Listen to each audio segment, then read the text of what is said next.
I've been hearing since Saturday night, since the game in Lexington. Oh, Georgia better watch out for Bama on the 28th. Georgia better watch out for Texas in October. Georgia better watch out for Ole Miss. Georgia better watch out for Tennessee. Georgia has roadblocks in the SEC. Bama this, Texas this, Ole Miss this, Tennessee that. So I ask you, who this is what we're going to discuss. We have time this week. This is a bye week. So let's have this discussion tonight. Which team in college football right now is the biggest threat to Kirby Smart getting his third national title? What would be the more likely team to be the roadblock that prevents us from winning a national title this year? That is going to be the topic of discussion this morning. I'm your host, Armondo Black, and this is the Dawg Call.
Morning, and welcome to another edition of the Dawg Call. I'm your host, Armondo Black. I hope everyone is having a blessed and productive Thursday morning so far on this beautiful Thursday morning.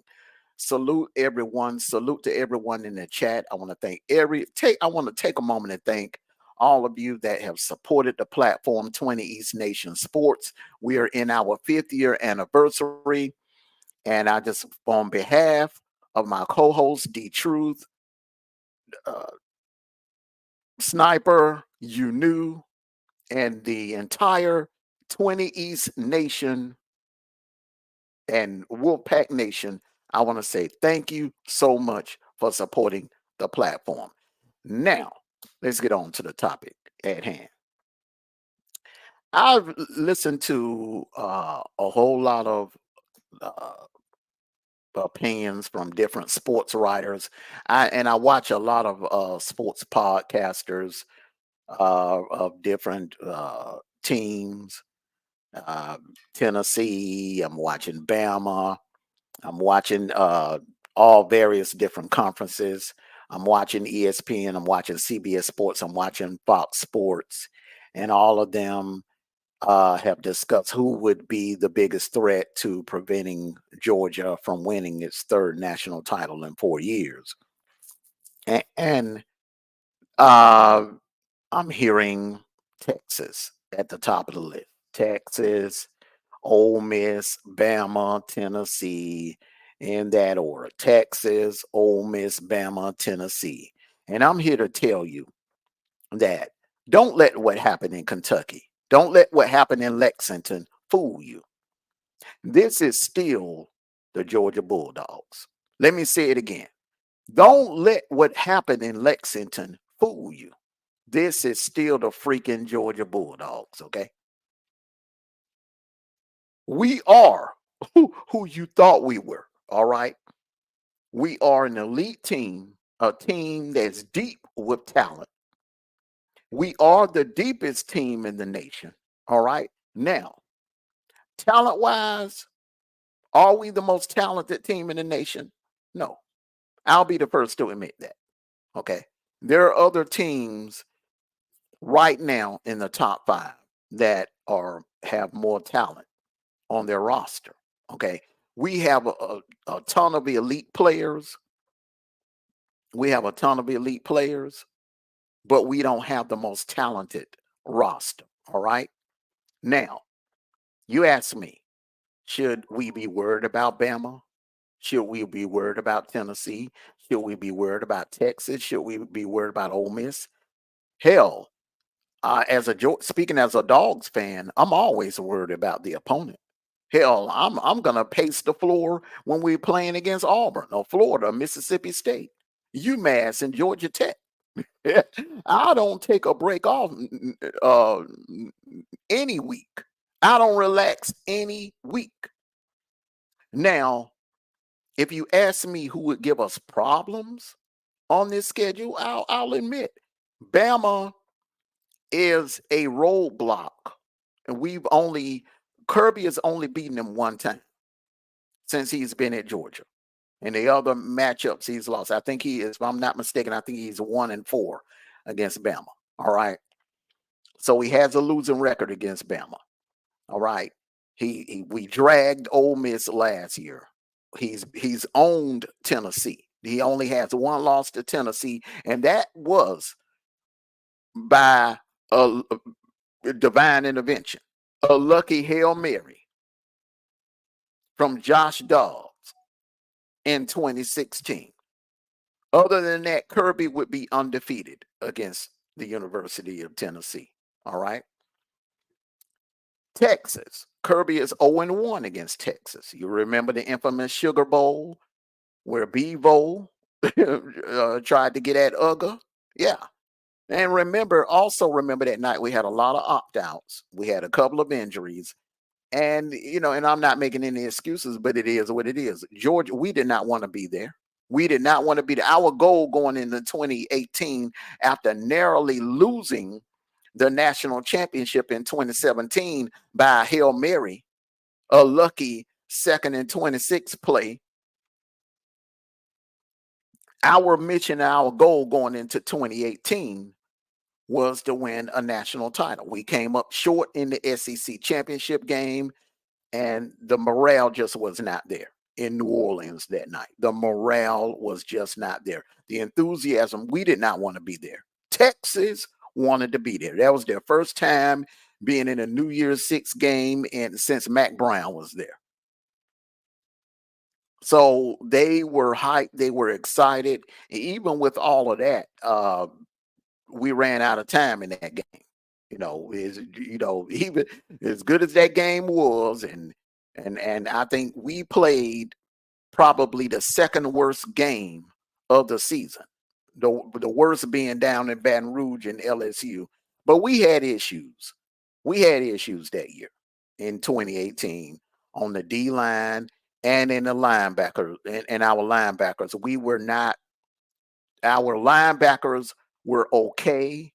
They were average, but they were not elite. The D line was okay. It was average, but it was not elite. Or we had a lot of young 5-stars on that team that they were just, they were 17 and 18-year-olds. They had fangs. they were but they hadn't learned the ropes yet. They didn't fully develop until the following year in 2019. Okay. So that's the record against those teams. So should we have any fear against those? No. Bama, and let's start with Bama. You're not the same without Nick Saban. Bottom line, period, point blank, bottom line.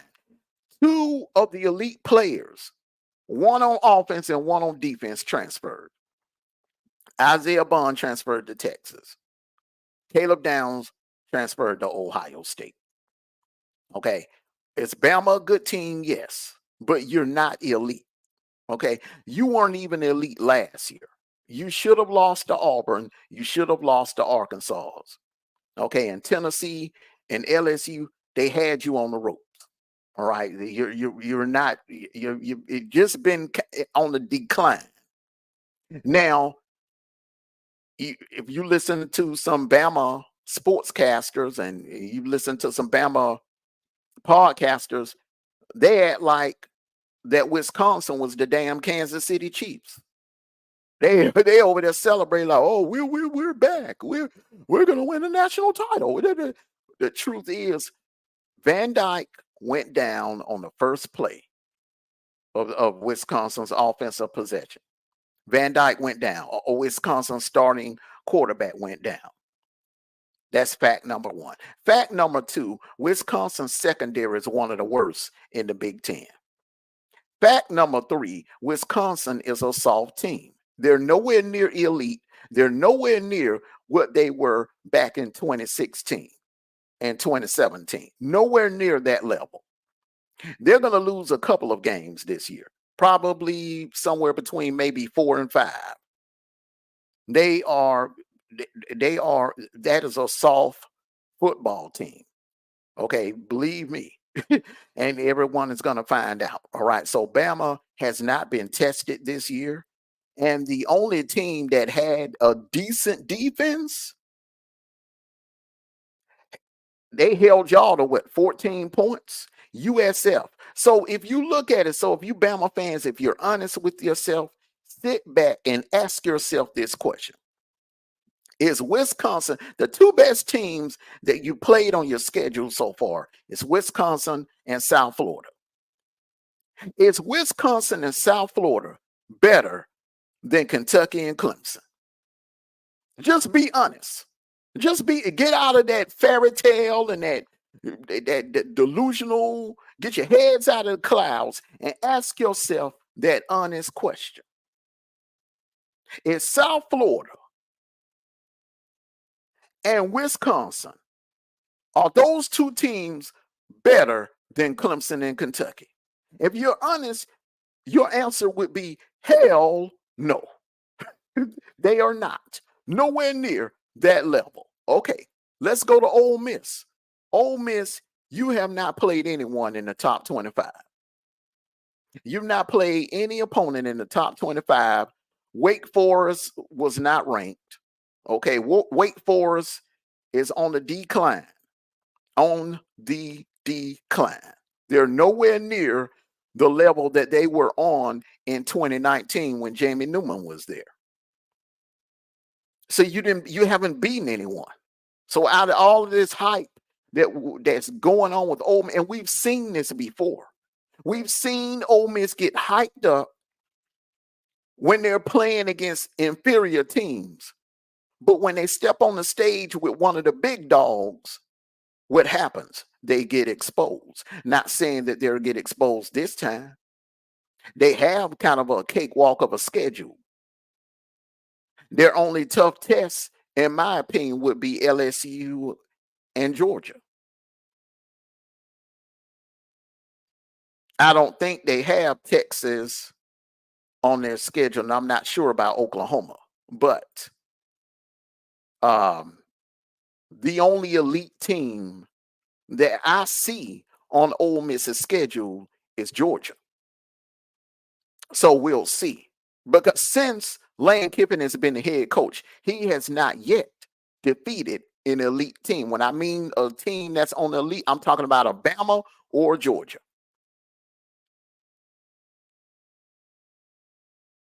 Okay, let's move on to the next, Tennessee. And the same question goes for you and your fans, Tennessee. Ask all of this hoopla. Tennessee, yeah. Ask yourself this question and be totally honest. Your two toughest games this year so far is Chattanooga and NC State. NC State and Chattanooga. Ask yourself this question, Vols fans. Is Chattanooga and NC State better than Clemson and Kentucky? Be honest and answer that question. Because if you're honest, your answer should be hell no. They're nowhere near the level of Kentucky and Clemson. I can put Kentucky on the field with NC State tonight, and I would take Kentucky by 3 touchdowns over NC State. That team they're going to lose a lot of games this year. NC State is going to lose a lot of games this year, and Chattanooga is garbage. They're hot garbage. So all of this hype, ESPN and the SEC network and all of you sportscasters and all of you podcasters that claim to know so much about football, you're hyping a team that has not been tested. Now, this Saturday, they're going to be tested in Norman. They're going to be tested somewhat because the jury is out on Oklahoma. Although they're undefeated, the jury is out on Oklahoma because Oklahoma hasn't really been tested either. At Tulsa was Tulane was a nice little test. Now, Tennessee should win that game, but that still ain't proving anything to me because I don't think Oklahoma could beat Clemson. I'm not sure that they could beat Kentucky. Kentucky, see, the thing is, Kentucky, what happened with South Carolina, and South Carolina is no slouch. For those of you saying, well, Georgia should have did this, and Georgia, how do we know South Carolina's that? Because South Carolina actually beat themselves in that LSU game because they had that game won. They dominated that game. They dominated most of that game. They shot themselves in the foot and lost that game. So you people are acting like it was Vanderbilt or Charleston Southern or Georgia Southern that took us to the limit Saturday night. Coming into the season, Kentucky was picked as one of the favorites. That, as a matter of fact, a lot of podcasters were actually predicting that we would have a hard time in Lexington. So I don't understand why this shift and people are acting like, oh, that shouldn't have never happened. And they were picking that game. They were predicting that game would be difficult for us. The only reason why the spread was so high the way it was because of what South Carolina did to them. And I just think Kentucky just got caught looking ahead. They overlooked South Carolina and they was looking ahead to play us. But Tennessee has not proven anything to me. I have to see what they're going to do Saturday against Oklahoma. Number one, can they win that game? Number two, how they win that game. And we're going to find out a lot about both teams, Tennessee and Oklahoma. So Vols fans, pump your brakes. Pump your brakes. Don't throw away your 1998 t-shirts yet. Okay? Now let's talk to these Texas fans. Let me explain something to you, Texas fans. What you did in Michigan, okay, bravo. Bravo. But honestly, who did you beat? Who did you beat? You beat a Michigan team that is a shell of themselves. They are nowhere near the level that they were on last year. No Jim Harbaugh, no Blake Corum, no J.J. McCarthy.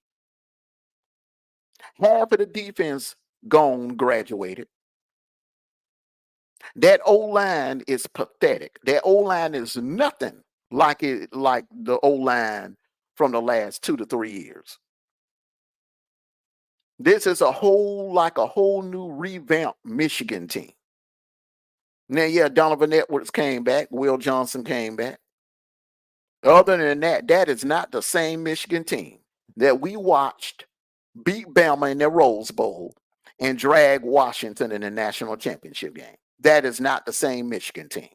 And you're going to find out as the season goes on. You're going to find out Saturday when they play USC. Just pay attention to that game right there.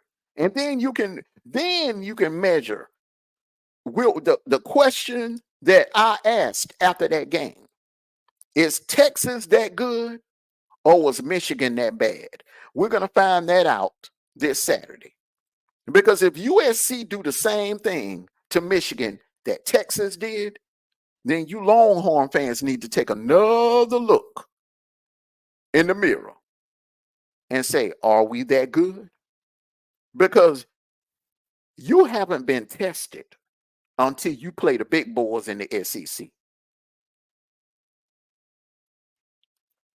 Now, back to the question. The only real threat to the Dogs winning a Natty in 2024, in my opinion, in my honest opinion, there's only one team that I'll lose sleep on when we do see them.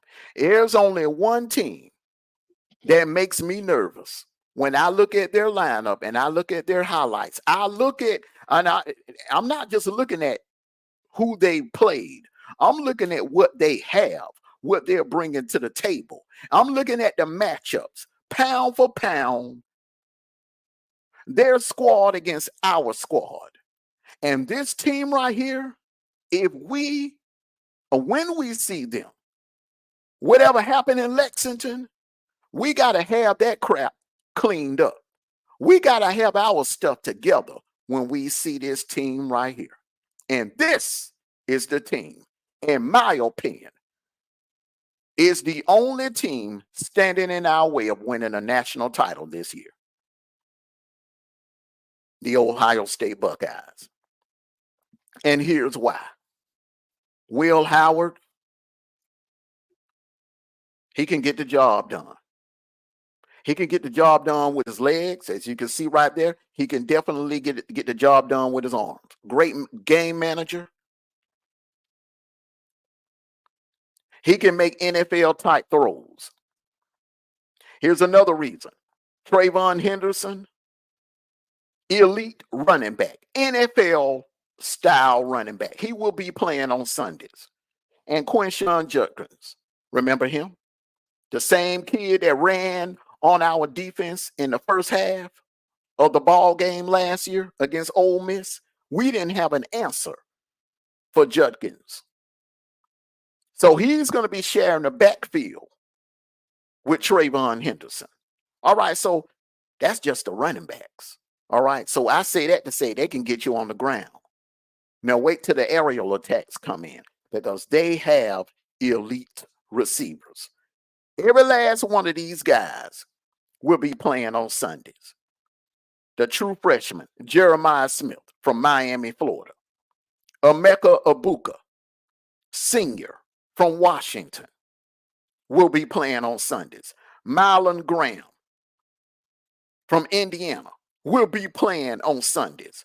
Bryson Rogers from out of Florida will be playing on Sundays. Carnell Tate out of Chicago, Chi-Town, will be playing on Sundays.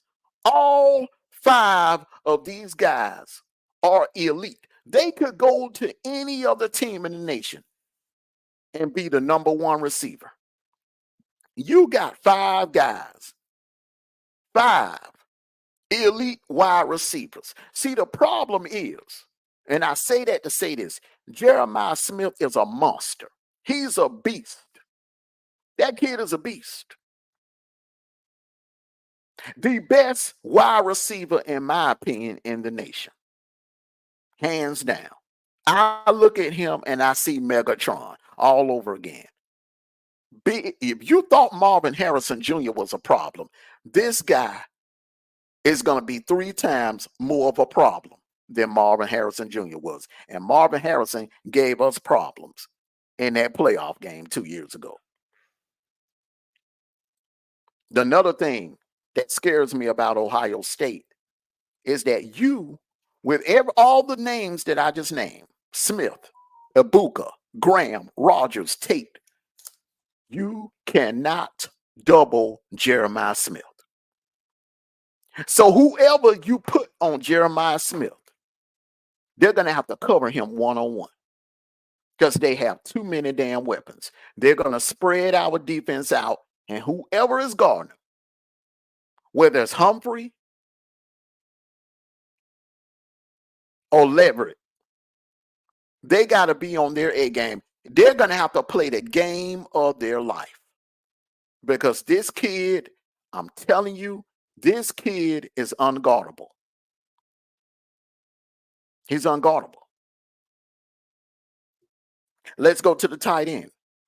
Will Kamarick out of St. Louis, an elite tight end. You saw what he did last year. He had a damn good game against Michigan, might I say. Them losing that game to Michigan was not his fault. He played his ass off in that Michigan game. Let's go to defense. Let's go to linebacker, C.J. Hicks. He's a headhunter. He's going to be a problem on defense. Speed, pass rushing ability, he is going to be a problem. And that secondary. Wow. That secondary. Now, we've heard all summer where people were saying we had the best secondary. Georgia has the best secondary. Georgia has the best secondary. Georgia had nope.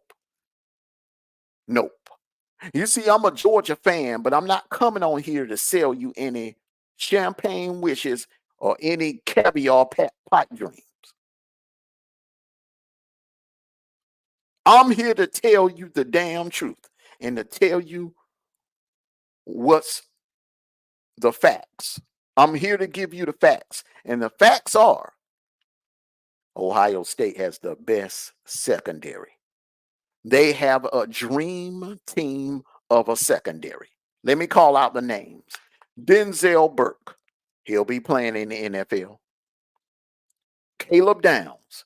Probably the best safety I've seen since Ed Reed in college football.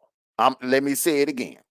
Caleb Downs is the best safety that I've seen in college football since Ed Reed. Then you got Lathan Ransom, the other safety. And then you got on the other side, Lorenzo Styles. All 4 of these guys, at the end of the day, would be in the NFL. That is a dream team of a secondary. We don't have a George Pickens on our squad. We don't have a McCole Hartman on our squad. We don't have an A.J. Green on our squad. We don't have a Brock Bowers. We don't have a Ladd McConkey this year on our squad. Hell, we don't have a J.J. Holloman on our squad. I'm just being totally honest. We don't have an Isaiah McKenzie. You see, since Kirby has been there, let me just point this out. Since Kirby has been here, he's had an elite go-to wide receiver. Let's go back to 2016, Isaiah McKenzie. 2017, Javon Williams. 2018, McCole Hartman. 2018, McCole Hartman and J.J. Holloman. We had two that year. 2019, George Pickens. 2020, George Pickens, Jermaine Burton. 2021, A.D. Mitchell, Jermaine Burton. Brock Bowers. 2022, Ladd McConkey, Brock Bowers. A.D. Mitchell. 2023, Brock Bowers, Lad McConkey. This year, who do we have? What elite receiver? Who is the go-to guy? Oh, yeah, let me go back to 2019. Lawrence Cager. Lawrence Cager. When George Pickens went down with an injury, Lawrence Cager stepped up and became that go-to guy for Jake Fromm. Who do we have that this year that could fill that void? Who do we have? You're going to need a go-to guy to stop these guys right here. You're going to need an elite, someone is going to have to step up and be that guy. Someone is going to have to step up and be that clutch guy, the guy that Carson Beck is going to need when the game is on the line.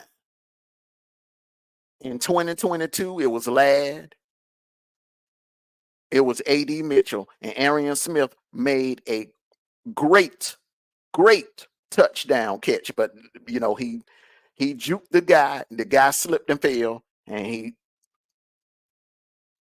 Stetson Bennett hit him for like what an 80-yard touchdown pass.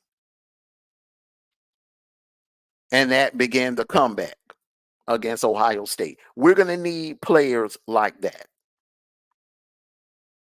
Now, I don't know if it's the talent or the play calling.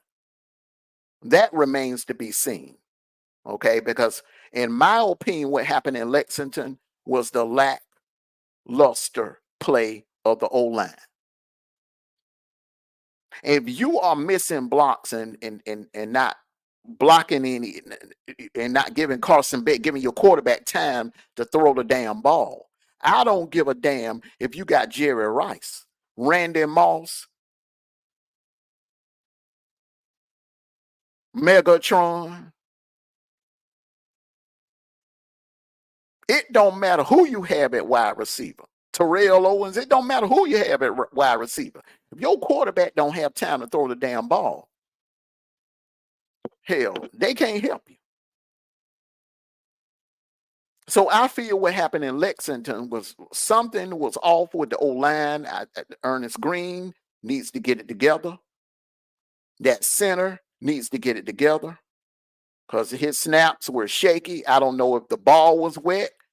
I mean, it just, you know, that game is gone. It's a new clean slate. We have a bye week. We have a full bye week to get our stuff together and be ready for Tuscaloosa. Now, what I'm about to say, it may upset a couple of people, but from my opinion and from my eye test, because I don't give a damn what the polls say. The polls have Texas as the best team in the nation. Nope. Some polls, I think the coaches poll has Georgia number one. Nope. In my opinion, from my eye test right now, this team right here, pound for pound, this squad right here is the most dangerous squad in the nation.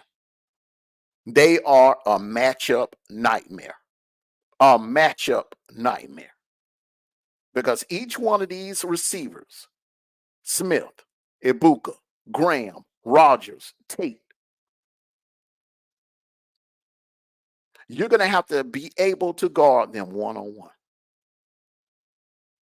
And that's something that is going to be very difficult to do.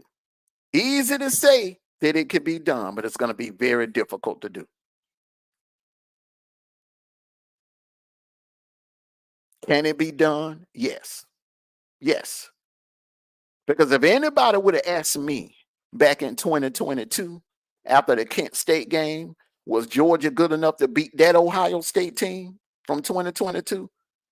I would have told you, hell no. If anybody would have asked me after the Missouri game, was Georgia good enough to go on and beat that Ohio State team in 2022? I would have told you, hell no. One thing I can say about Kirby and his coaching staff,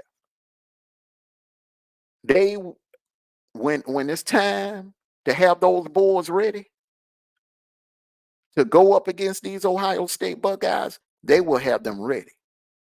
The question is, what's going to happen on the field this time?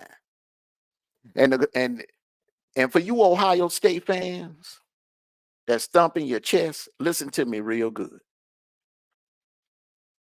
There is no damn excuse why you shouldn't win a national title. There is no excuse. You have the best, pound for pound right now, the best roster in the nation. Bought and paid for, may I add. Bought and paid for. You paid good damn money for this squad.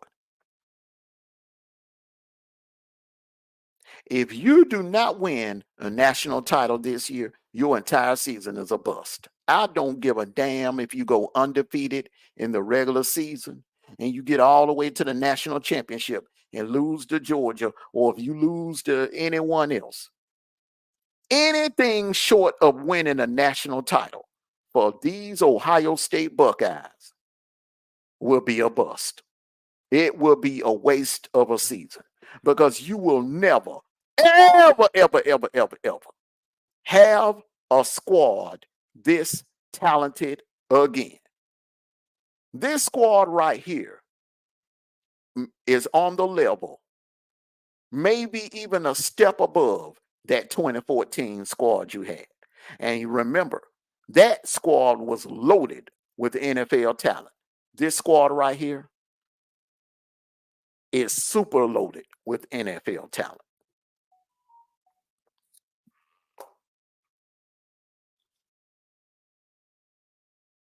So we'll see.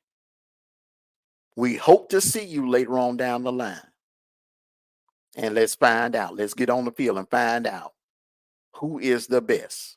But right now, we can only go by eye test because none of these teams have played each other. Georgia and Bama hasn't played. Tennessee, and we haven't played Tennessee. We haven't played Ole Miss. We haven't played Texas. We can only go by the eye test and the rosters that we see, the analytics. And everything that I've researched and everything that I'm looking at points to the fact that this team right here, this Ohio State team, in my opinion, would be the biggest problem facing the Georgia Bulldogs in 2024. I want to thank you all for coming out. Make sure you hit that like button, like, share, and make sure you subscribe. For those of you that haven't already subscribed to the channel, make sure you subscribe. We're going to be bringing you great sports content. Tomorrow, make sure you join us here for the Friday, College Football Friday kickoff show with myself, my co-host D-Truth, U-New, and Sniper. We will be discussing some topics, the latest hot topics in college football. There's been some changes in the NIL for a couple of states, including here in Georgia. We'll discuss that, and we'll discuss some other topics, and we'll pick the games on Friday. Nebraska and Illinois, huge matchup on Friday. So you all come on out and join us. Thank you for joining me here. Make sure you hit that like button on your way out. I'm Armondo Black. Peace and blessings. Enjoy the rest of your Thursday. And I am out. Go Dogs. Sick 'em. Woo, woo.